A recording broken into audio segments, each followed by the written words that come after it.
hvað var svona fyrsta svona stóra giggið þitt eða svona? Sko,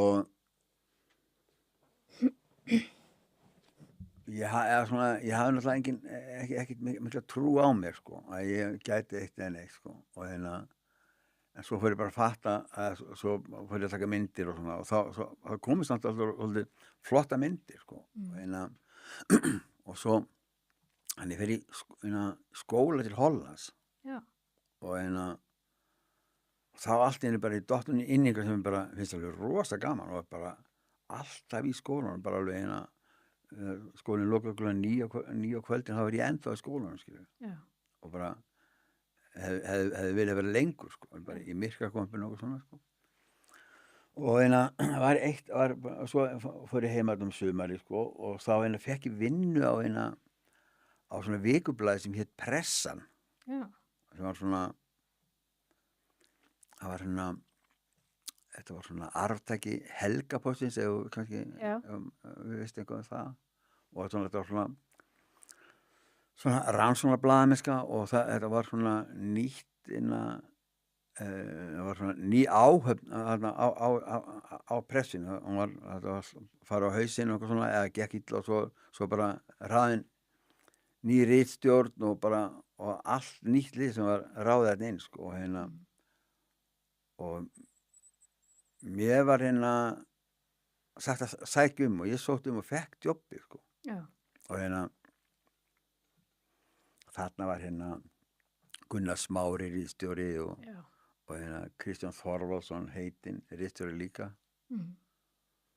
og Sigurjón Magnús Egilsson blaðamaður, og rosa flott lið, Kristín Þóra var þarna líka, Egill Helg og svona eitthvað líka, nema hann ekki þarna, það var þetta var svo, og blaðið bara fór alveg svona upp og gekk svaka vel, sko, bara alveg seldist og var mjög flott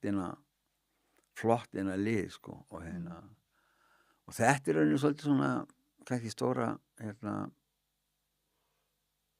stökk í mitt, eða þú veist, þarna ég var bara eini ljósmyndarinn á blaðinu. Já. Og hefði aldrei rauninni, sko, unnið svona áður, skilur, að vinna á svona dagblaði, svakalega mikill hraði og þetta ekki digit, allt fyrir filmur og framkvæmlega filmun og búið til mynd og skilin mynd og eitthvað svona. Já.